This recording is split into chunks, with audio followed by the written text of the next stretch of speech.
sa akin, yung nakikita ko kasi sa panahon natin parang mahilig tayong mag-rush mahilig tayong maghabol. So parang ang hirap makontento, di ba?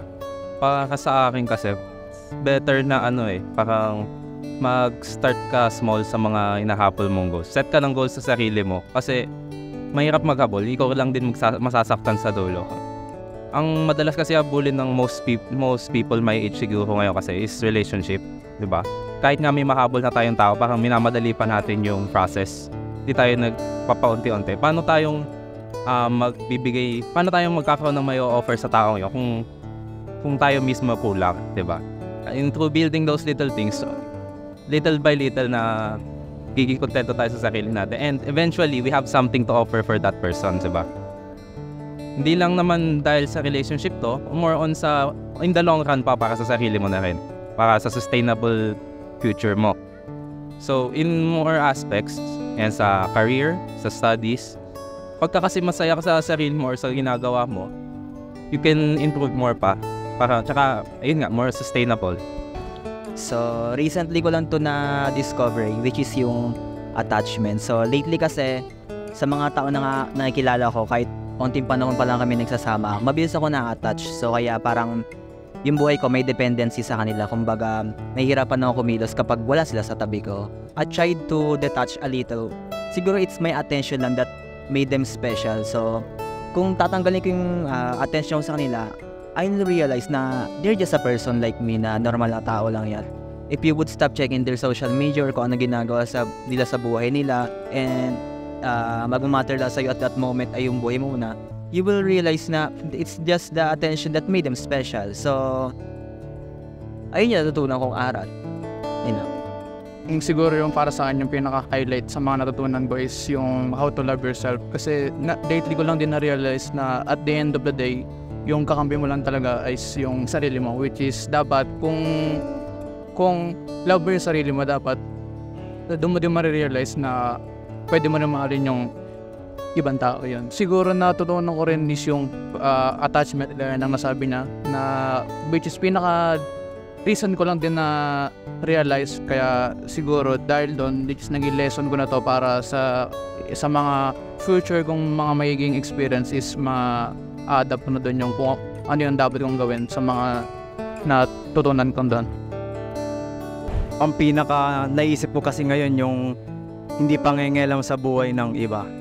Marami rin akong napapansin na mali sa kanila.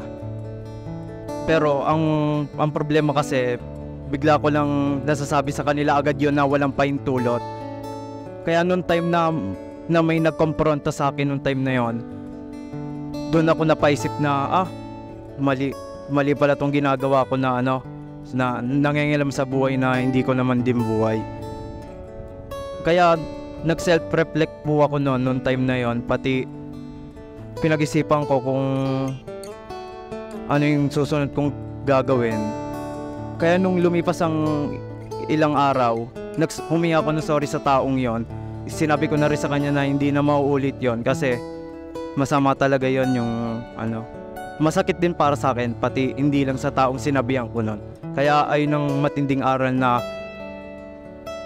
hindi ko makakalimutan talaga. Yun lang po. Ang natutunan ko po na aral po noon ay yung aral galing sa mga magulang. Kung ano po natutunan po sa yung mga magulang na sundan nyo na lang po, na kunwari may nag-utos ng isang parent na maglinis ng bahay or magluluto ka na ng masarap na pagkain or mapag-aral ka na mabuti to reach the goal. During these days na natutunan ko sa aking parents ay yung pagsuporta para makamit ang pangarap namin na after we study the entire school. Minamahal ko po yung aking mga magulang, kaya po sila po ang aking inspirasyon para masuporta po ang aking pag-aaral, ng sariling career, and of course yung aking mga kaibigan ko po. Kaya po unahin ko po ang aking pamilya. Kaya po ito po pinaka-importante na mapangalaga para sa lahat-lahat ng mga gawain or pag-aaral, and of course yung sarili natin. Learning from mistakes o ang pagkatuto mula sa pagkakamali ay isang uri ng experiential learning o ang pagkatuto mula sa karanasan. Tinatawag din ang learning from mistakes bilang trial and error learning. Ang pagkatuto mula sa karanasan ay maaari ring matutunan mula sa ibang tao. Ibig sabihin, hindi man ito personal na maranasan, ay maaari tayong matuto mula sa karanasan ng ibang tao. Pero ano nga ba ang sinasabi sa Biblia tungkol sa pagkatuto mula sa pagkakamali? Nagkasala ka, nakagawa ka ng kasalanang kahinaan. Nung makagawa ka ng kasalanang kahinaan na pinalo ka ng Diyos, nawalan ka ng trabaho, o kaya nagkaroon ka ng sakit, napalo ka ng Diyos. Leksyon sa'yo yon para wag mo nang ulitin uli yung kasalanan. Parang yung nauntog ka, napakatanga uli pagka nauntog ka uli. Siyempre, yung nauntog na madadala na yon. Kaya tuwing dadaan siya dun sa lugar na kung saan siya nauntog, cautious na siya. Nag-aano siyang gano'n, yuyuko na siya para wag na siya uling mauntog. Di nakinabang ka sa unang untog. Kaya yung kasalanan, pinahihintulot ng Diyos na tayo maka-experience ng kasalanan para sa susunod na dadating uli yung kasalanan, tutuksoin ka uli dahil may kapangyarihan niyang kasalanan nang aalipin nga yan nang dadaya pa yan baka kayo papagmatigasin ng inyong puso ng daya ng kasalanan. Marunong mandaya yung kasalanan, dadayain ka. Akala mo okay lang, akala mo maliit lang, pero palaki na pala ng palaki, dinadaya ka. Bakit pinapayagan ng Diyos na ang kasalanan ay ating maranasan? Para sa pamamagitan ng kasalanan na yun, maturuan niya tayo ng mabuti.